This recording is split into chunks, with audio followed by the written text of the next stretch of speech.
And what I know is that when you are excellent, you become unforgettable. People remember you. You stand out. You get to decide because you're the master of your fate, the captain of your soul, as William Ernest Henley said in Invictus. And understanding that really changed the meaning of my life. From time to time, you may stumble, fall. You will for sure count on this. No doubt. You will have questions and you will have doubts about your path. And when you do, I want you to know this. Remember this. There is no such thing as failure. Failure is just life trying to move us in another direction. Now, when you're down there in the hole, it looks like failure. So this past year, I had to spoon feed those words to myself. And when you're down in the hole, when that moment comes, it's really okay to feel bad for a little while. Give yourself time to mourn what you think you may have lost. But then, here's the key. Learn from every mistake, because every experience, encounter, and particularly your mistakes are there to teach you and force you into being more of who you are. And then figure out what is the next right move. And the key to life is to develop an internal, moral, emotional GPS that can tell you which way to go. But I know this, if you're willing to listen, to be guided by that still small voice that is the GPS within yourself, to find out what makes you come alive, you will be more than okay. You will be happy, you will be successful, and you will make a difference in the world. But the challenge of life, I have found, is to build a resume that doesn't simply tell a story about what you want to be, but it's a story about who you want to be.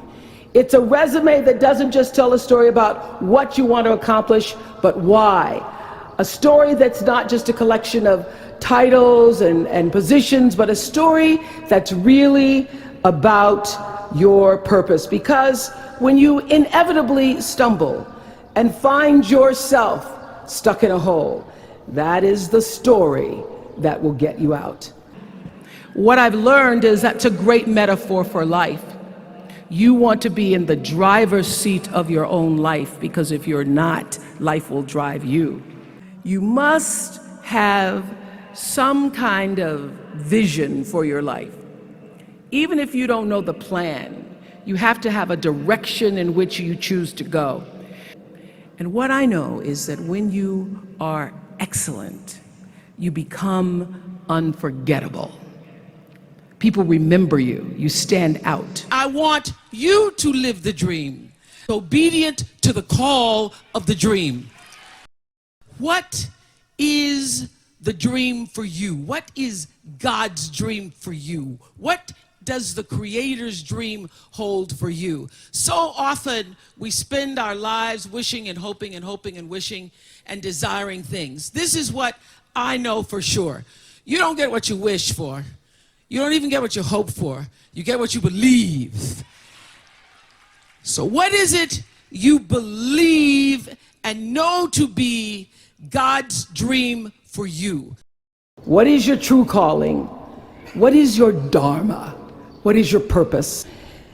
There has to be some way that this darkness can be banished with light. So whether you call it soul or spirit or higher self, intelligence, there is, I know this, there's a light inside each of you, all of us, that illuminates your very human beingness if you let it. But no matter what challenges or setbacks or disappointments you may encounter along the way, you will find true success and happiness if you have only one goal. There really is only one, and that is this: to fulfill the highest, most truthful expression of yourself as a human being. You want to max out your humanity by using your energy to lift yourself up, your family, and the people around you. Theologian Howard Thurman said it best. He said, "Don't ask yourself what the world needs. Ask yourself what makes you come alive, and then go do that. Because what the world needs is people who have come alive."